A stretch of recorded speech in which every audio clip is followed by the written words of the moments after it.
Good morning.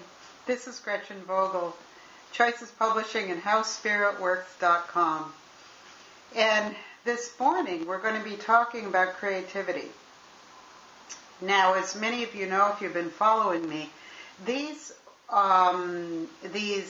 talks are based in trance channeling that I did back in the late 80s and early 90s. And so I'm actually listening to the original recording of my work and then speaking it on to you. So let's get started with creativity. Creativity is the word used for the process of exploring the reality of existence. It is a process of accessing information on many different levels, and then translating or bringing that information into the current time-space continuum, or the reality of visibleness. Creativity is always bringing knowledge or information from a higher or different level, different in terms of perhaps a time period, from all that exists, all that is in potential to exist. Like a little squirrel with a nut in its mouth or its hands, we take this bit of information or feeling or insight and scurry back to one's own nest with it, and having it there in some representational form to be with, to learn from, to have in our reality. Now, creativity takes place on places where there is not physical reality. It is the accessing of information from any other time or energy existence and bringing it to one's own time and place.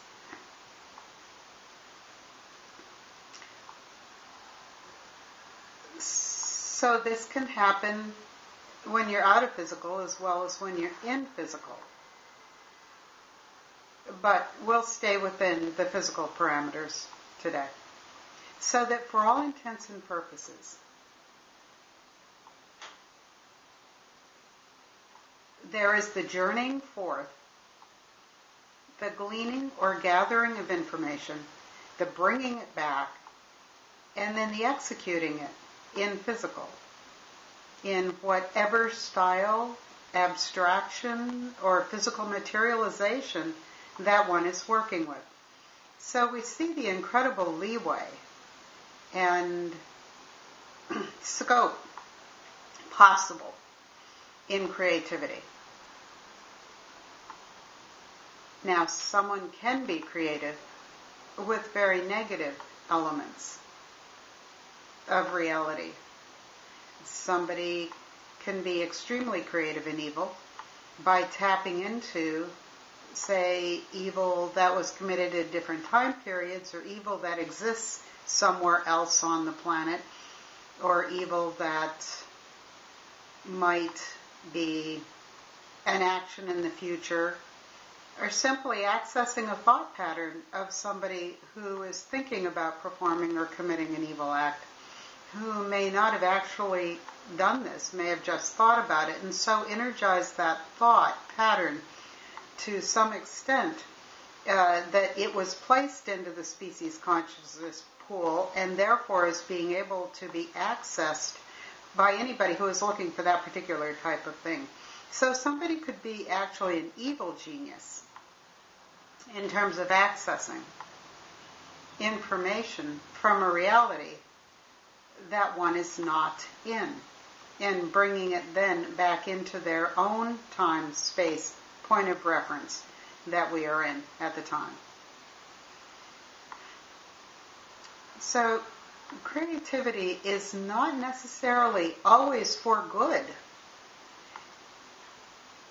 And that's why some form of dedication should be required or practiced before one tries to tap into creativity.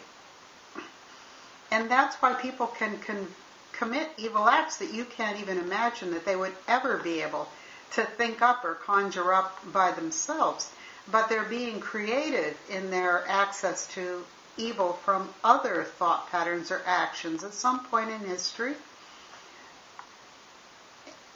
And of course, all of the different planetary combinations where humans exist is available at the Human Species Consciousness Pool and available as a pool of information. And so that may have never been expressed on this planet, and yet is able to be accessed in the same creative way that I am accessing this information from the Human Species Consciousness Pool. He said, so when you look at what is necessary in the creative process, the very first step, of course, is the will to access or glean information on a particular question or intent. So let's say an untapped for you, previously untapped or unknown region or information.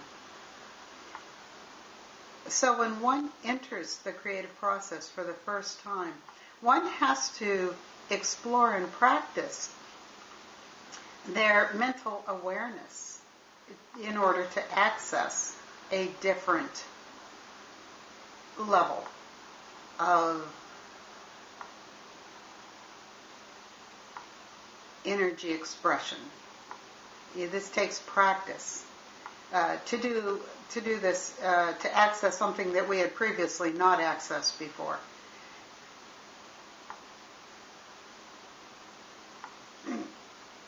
Although in dream state, unconsciously, sometimes we access the Human Species Consciousness Pool often. So we practice creativity in dream state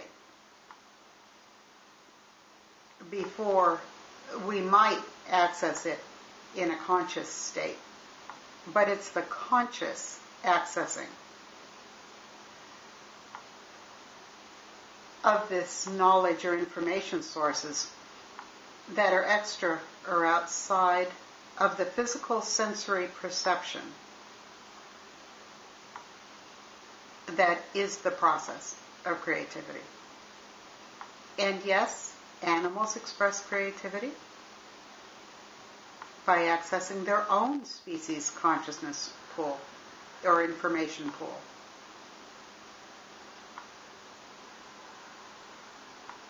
And so this is a fairly simple and easily accessible and yet multidimensional task. Multidimensional in that there are so many different ways or levels to access. And there are so many different ways and means of accessing them that creativity is a very natural activity in most species.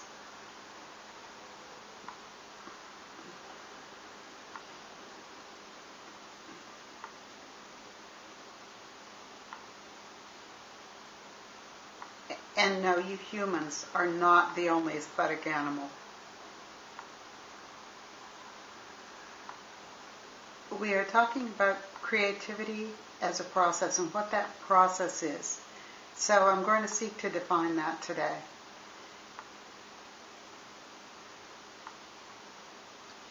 Creativity engenders a change or change in the level of mental activity, change in the level of mental awareness. For the most part, this range of activity is toward the good, is toward the positive realities, is toward problem solving. And this is what we're going to focus on today.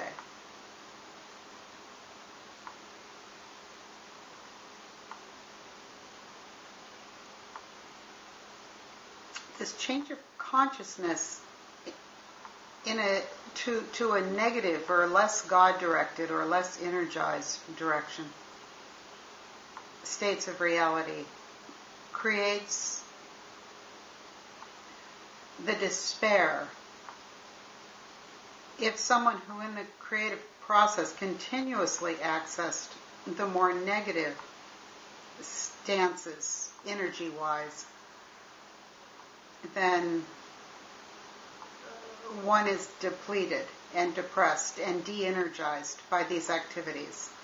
And so you can see with people who are trying to be creative, this pull, once they have practiced and realized the potential access to, let us say, all realities, all contiguous realities, but let us say extra or outside of our walking, waking life or life focus. So in this change of focus goes toward a less energized, less God-oriented, less love-oriented, even potentially seeking in the more evil spheres of focus, then these people with a downward or away from God orientation will a focus sometimes get caught in the spiral of this negativity.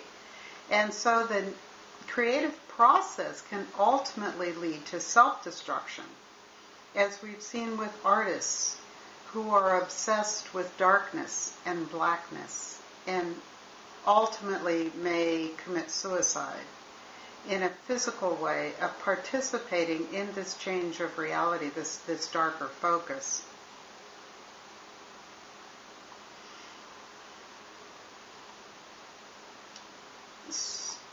Many people who participate in the process of creativity would never ever label themselves as a creative person.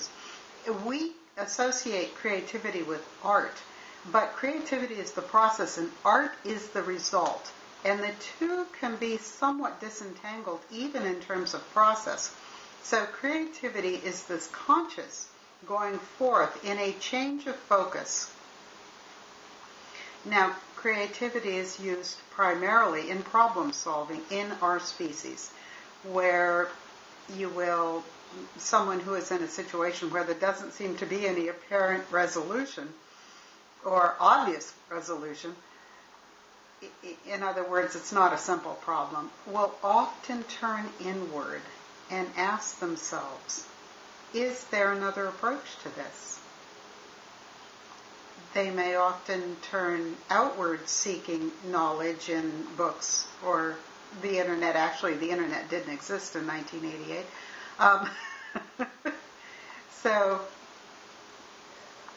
But it's the inward search that where the creative process is entered.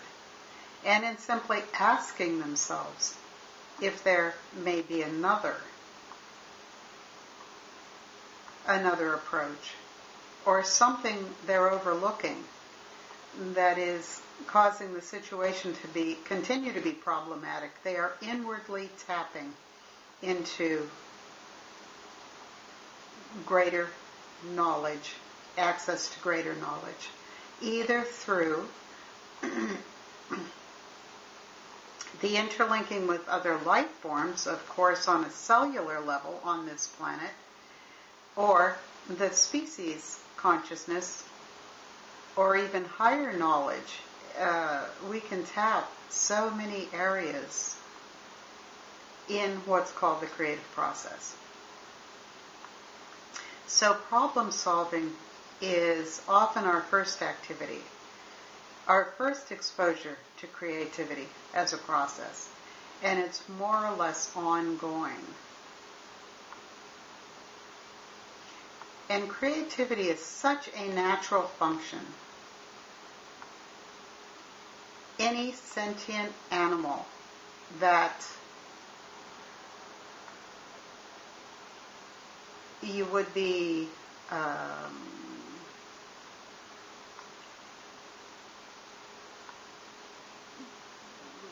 perhaps surprised at the ordinariness of the creative process in how much it's expressed. For example, an animal wants to cross a gully or a gulch, and perhaps they have an injury to one leg. Just for the animal to pause and ponder and go within itself and search for any added or extra information that they could possibly have, apart from the givens that they can apparently perceive through their senses, such as the depth of the gully or the weakness of the leg.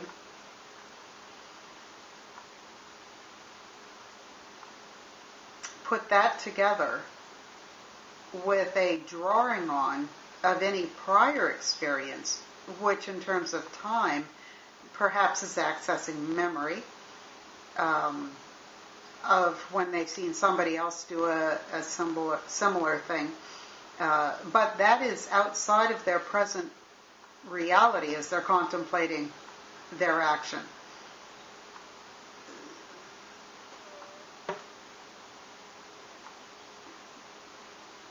So any condition or event in memory that might have an insight to contribute to the present situation is participating in the creative process, because mentally leaving the current present focus, even by looking to the past, even by looking to memory for information. So something as simple as remembering and building on memory and adapting that information from the past to build an appropriate response to a problem in the present is creativity in participating in the creative process, because it's a change of focus.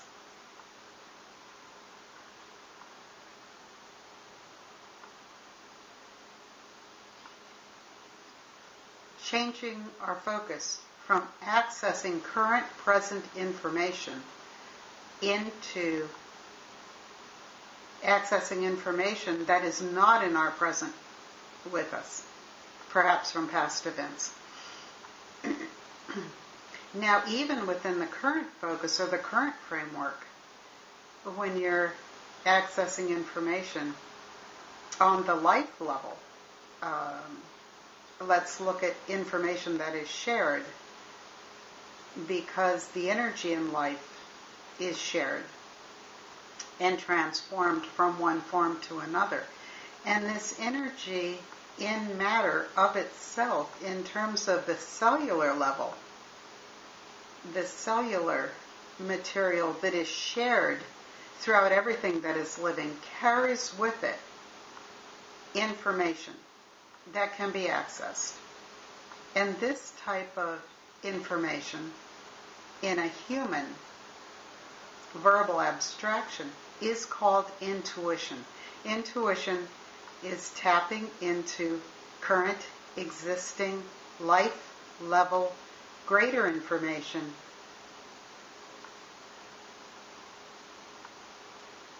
regarding problem solving.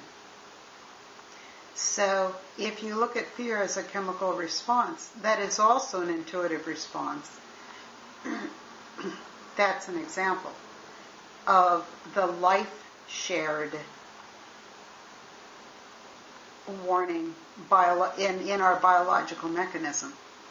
And so many things fall into the area of intuition, but this is basically knowledge that can be accessed through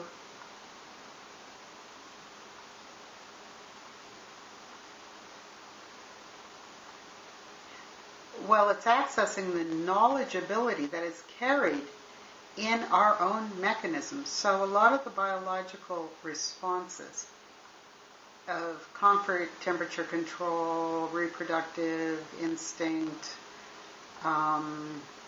fear, basic vehicle operation, basic physical body response.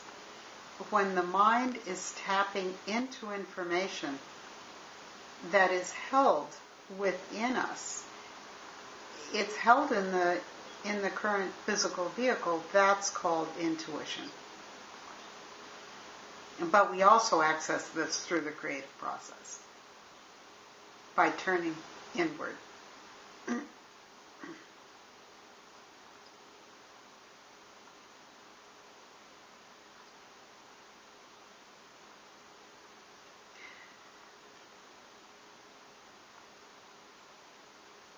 So we looked at time travel, and then we looked at accessing present information because we're carrying it in our living mechanism because we share cellular material with all the other life forms here. And this information, accessing this information to a conscious level, does require a shift in a conscious focus.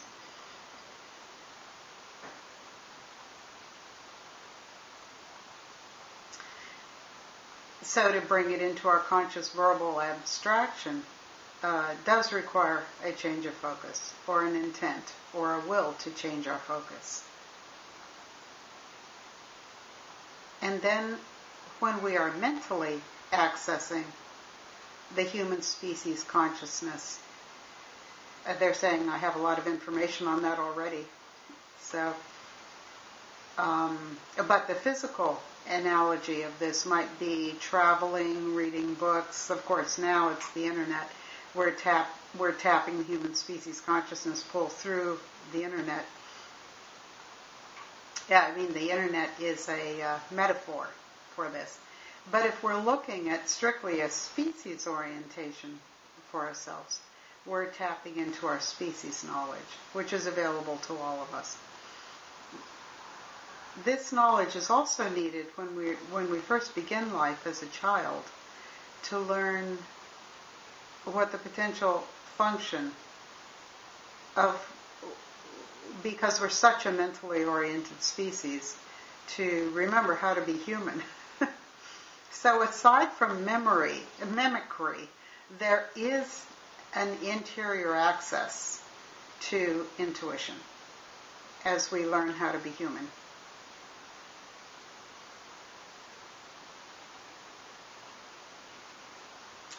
So the change of focus to access the species information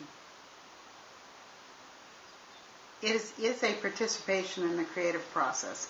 And then on a spiritual level, when someone goes to church or sits in prayer, and that changes the focus to even higher energy realities.